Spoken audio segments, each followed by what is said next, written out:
আপনারা দেখছেন JTV24BD. সম্পাদক আবুল কালাম আজাদ সিদ্দিকী, উপস্থিত আছেন হিন্দু নির্বাহী কমিটির সদস্য আবুল হাসান রহমতুল্লাহ, উপস্থিত আছেন হিন্দু নির্বাহী কমিটির সদস্য অধ্যাপক আলমগীর হোসেন, উপস্থিত আছেন আলমগীর, উপস্থিত আছেন স্বেচ্ছাসেবক দলের জয়েন্ট সেক্রেটারি নজরুল ভাই, ইসলাম তালুকদার ছোটন, এজমল হোসেন ফারুক ভাই সহ জাতীয় নেতৃবৃন্দ। প্রিয় ভারত, আজকে যে চারজন ব্যক্তি এখানে যে পাঁচজন ব্যক্তির যে মুক্তি সে আজকের প্রতিবাদ সেবা ব্যক্তিটি বেগম খালেদা জিয়া বাংলাদেশের মানুষের বারবার দেশের প্রধানমন্ত্রী দেশের জনগণ তাকে করেছে।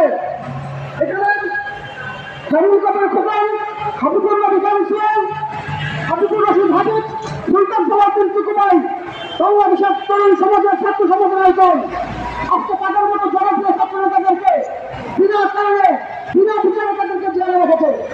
এই সরকার সারা বাংলাদেশকে একটি জেলখানা পরিণত করেছে। এই সরকার বাংলাদেশের তরুণ সমাজ যুব সমাজকে ধীরে ধীরে ধ্বংস করার জন্য ষড়যন্ত্র করছে। প্রিয় ভারত, কোন ষড়যন্ত্রেই কোন ষড়যন্ত্রের কাজ হবে না। বাংলাদেশের মানুষ এই দেশে জনগণ শেখ হাসিনাকে প্রতিহত করবে। বাংলাদেশের মানুষ একটি সুন্দর সুস্থ নির্বাচনের মধ্য দিয়ে দেশটিকে নির্বাচন করবে, প্রধানমন্ত্রী হিসেবে নির্বাচিত করবে। এবং আমার আত্মবিশ্বাস রাখি আল্লাহ হাফেজ।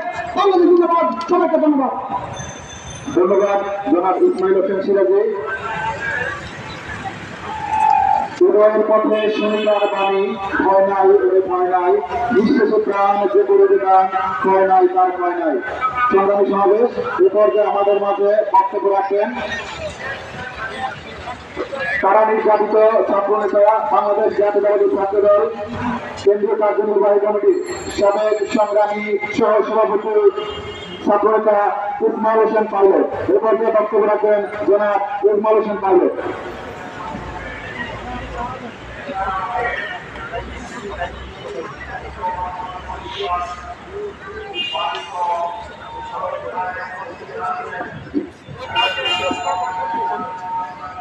বিসমিল্লাহির রহমানির রহিম।